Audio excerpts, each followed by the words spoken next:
ও মুসলমান একটাবার চিন্তা করো, বালিশের লগে মাথা লাগাইয়া চিন্তা করো রে মুসলমান।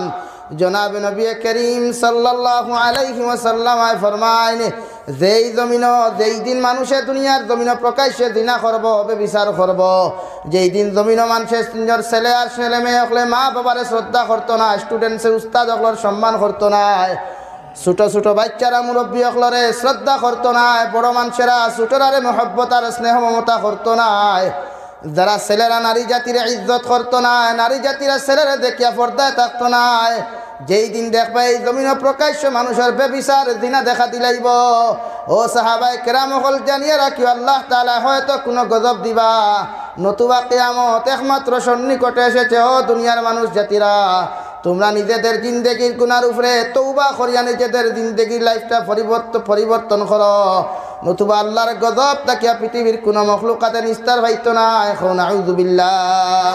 এই দুনিয়ার জমিনে মুসলমান জাতি একটাবার চিন্তা করো, ফেরাউনুল্লাহ খান জালিম বাদশা দুনিয়ার জমিনে কেউ ছিল না, যে ফেরাউনুল্লাহ খান জালিম বাদশাহ হযরতে আসিয়া আলাইহিস সালাম রে গরম তক্তকা আগুনের মধ্যে তেল উতরাইয়া নিজের সন্তান রে তক্তকা আগুনে সারিতার হইতো, আসিয়া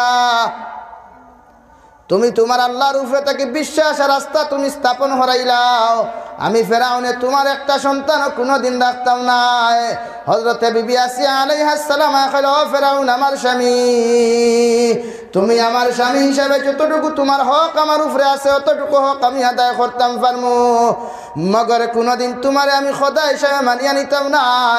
আমার সন্তান কেন, আমাকেও যদি তুমি জীবন্ত অবস্থায় যদি আগুনেতে পুড়িয়া মারো, আমি আসিয়া কোনোদিন তোমার লাখান বেঈমান আর মুরতাদ রে কোনোদিন এক আল্লাহ বলিয়া স্বীকার করতাম না। কও সুবহানাল্লাহ।